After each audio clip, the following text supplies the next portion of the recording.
Welcome back to Celtics Roundtable on the CLNS Media Network.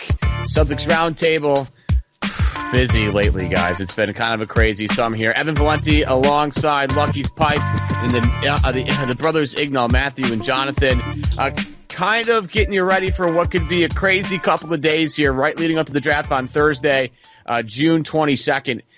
This has been a whirlwind of a weekend. We've had to do emergency pod after emergency pod with the Markelle Fultz news leaking out, and then Markelle Fultz basically being traded to Philadelphia for the number 3 pick in this year's draft. Potentially the Lakers pick next year, potentially the Kings pick instead 2 years from now. Starting out basically, where do you want the Celtics, what direction you want them to go in? There's a bunch of guys at 3 that are going to be available that I think Danny and their staff likes, between, potentially Jonathan Isaac, Josh Jackson, Jayson Tatum. We don't know if Lonzo Ball will be there. If the Lakers pass on him for some crazy reason for Josh Jackson, maybe Lonzo Ball will be there. Maybe it's somebody else we're not thinking about. But the Celtics are going to have a lot of options at 3. Lucky, we'll go to you first, because I know you are firmly in a specific camp. Sell us all on why Jonathan Isaac, the center power forward hybrid out of Florida State, is the guy for the Celtics at number 3. Yeah, so that's a good start. But I firmly spin myself into believing that they made this trade solely so they can draft Jonathan Isaac at 3, because he was the first workout they had. So, if that doesn't tell you what they were going with from the start, I don't know what does. His mechanics are beautiful. He blocks shots like nobody's business. He can protect the rim. He's long as hell. Long-ass, gangly, burly crew represent. So I think that's why I've convinced myself.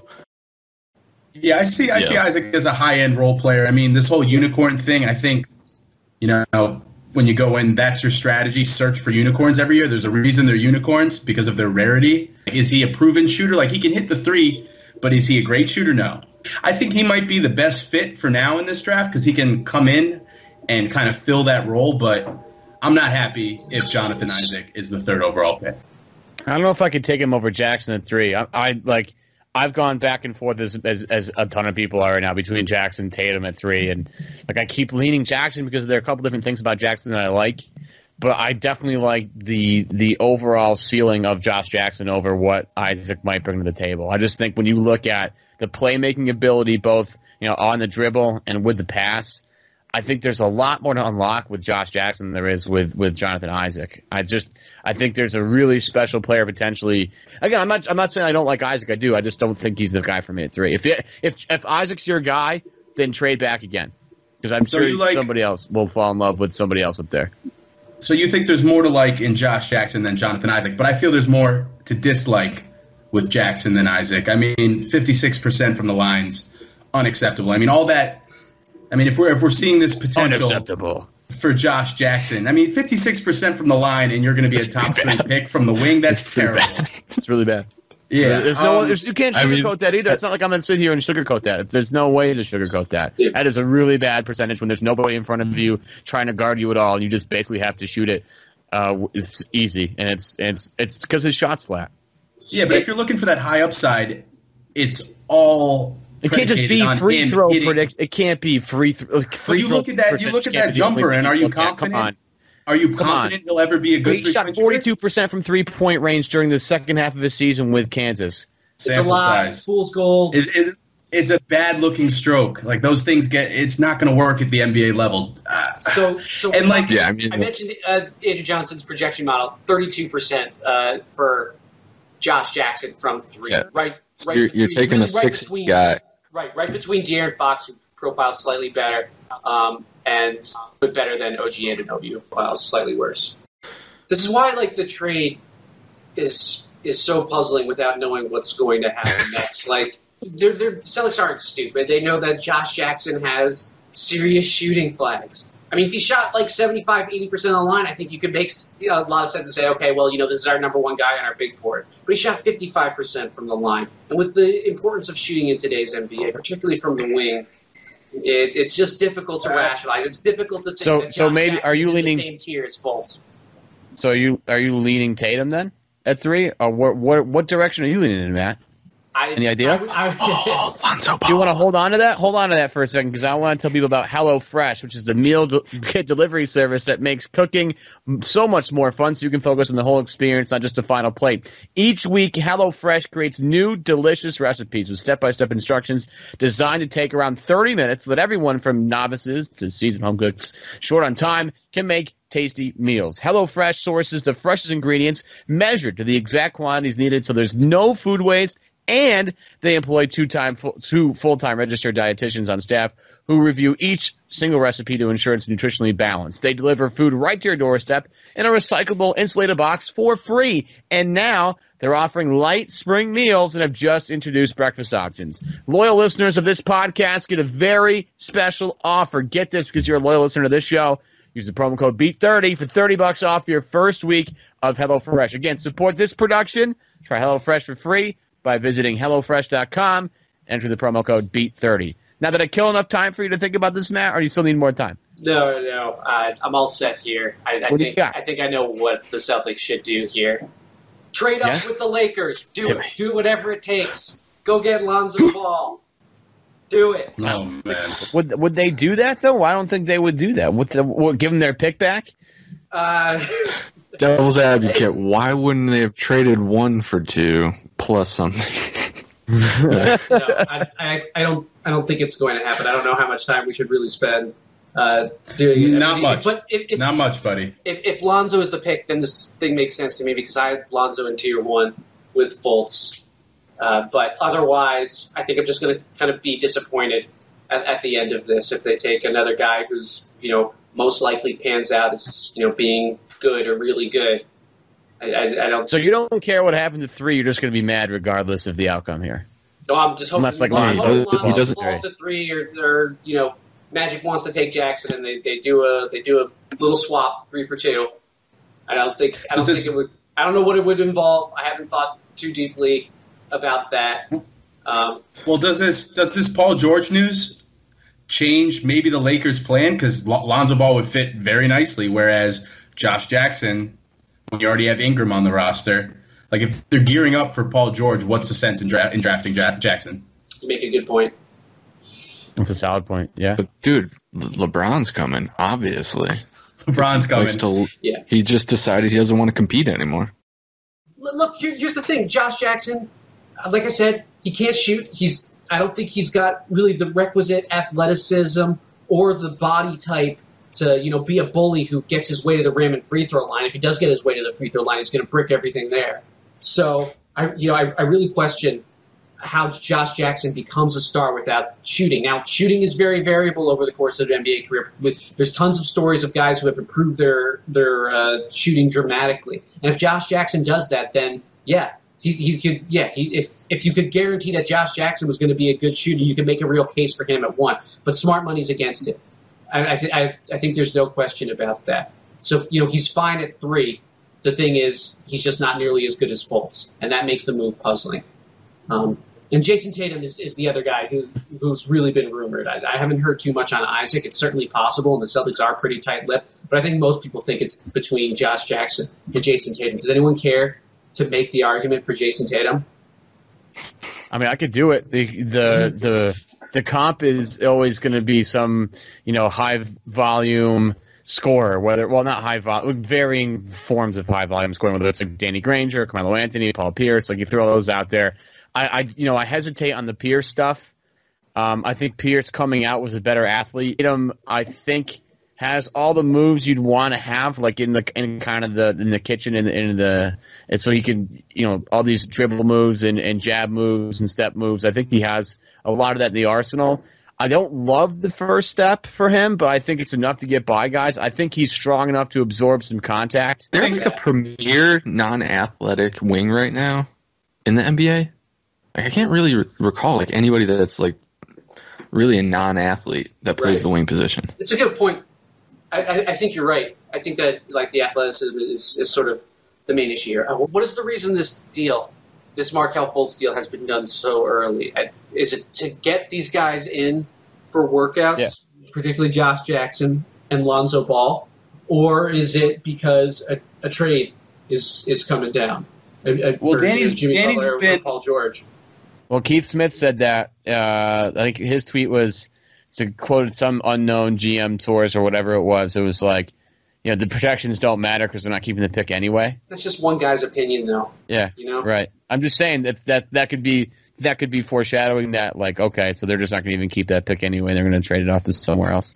That's probably best case scenario for us, right? Well, is it? I mean, do you know? I don't think so. That's why it's so difficult. It's not my money, so I guess. Yeah, it's so difficult to figure out what the Celtics are doing, and it's really difficult to make it heads or tails of it because they've already surprised us, and now we don't have a ton of time to really figure out what exactly is going on here. So, I don't have a clue at this point. I'm just kind of waiting for, the next rumor to drop from like Woj or Zach Lowe or Mark Stein or David Aldridge or one of the big four so that we could just sort of have an inkling about what sort of direction Boston is going to go. I think they have some sort of plan. For the life of me, I can't figure out what it is.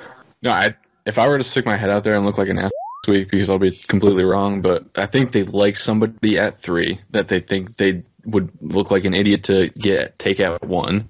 And they obviously didn't think there was a huge gap between Fultz and the rest of the field. And I don't think they think this draft class is that great. So maybe they're just like getting more spins at next year's draft class because they have some intel or they've been doing advanced scouting years in advance. And they're like, if you look just traditionally, that draft class is high in really big dudes, long dudes, and high like playmaking scorers. Like, that's where the stars are born. So it's like maybe they just want a couple more rolls of the dice next year. I'm just done with the ping pong balls. And they don't trade it. I'm just done with the ping pong balls. That's enough anxiety for me. I thought we won. I thought that was the big win. We had our most popular podcast, the Markelle Fultz Celebration Pod, and forgot. All for naught, man. It's all for like, naught. man, give us a show of that T-shirt, buddy. Yeah. I don't know what's more confusing. I don't know what I'm more confused by, like the Celtics' next move or why Matt's wearing a winter hat in mid-June. It's the hats pod, bro. He had to make it work. It's never not beanie season. Yeah, it's always beanie season.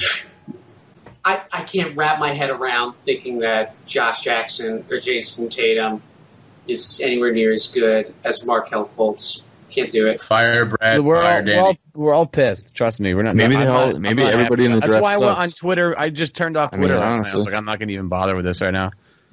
Would you guys Bruins traded George? What? No.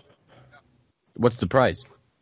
That's the question. And they're asking people the price. The tweet from, I think, David Aldridge is like, the Pacers are calling teams to gauge their interest in Paul George. I'm like, why do you – I just don't know what the price is.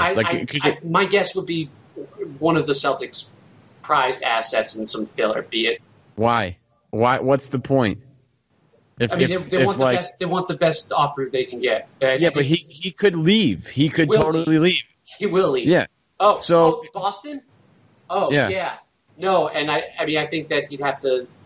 If you're Danny Ainge, what's the point? That extension this summer. Yo, you guys know Michael. I think Cleveland has a better chance of convincing him to stay than Boston does. Because they got Absolutely, LeBron. They have LeBron. That matters. LeBron James matters in a free agent pitch.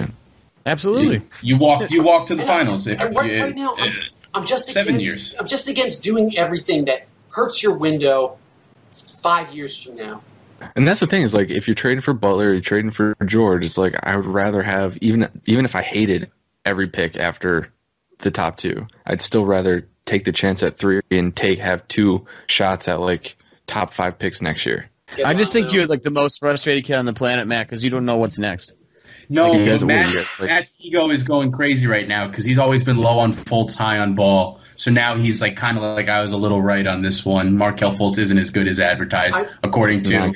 I don't buy that. I don't buy that. I think Matt's got a pretty level head. I just think the fact that the next move it better make sense, because if it doesn't make sense, then what the are you doing? And I think Matt's like it's more likely that the next move is going to lead us to think, what the are you doing, more than, again, if it ends up. This move is salvageable. If LA takes Jackson and Boston gets Lonzo, Matt is going to throw a party and he's going to be like, this was the greatest move of all time. They moved down 2 spots, got the best guy in the draft, and they picked up the Lakers pick next year.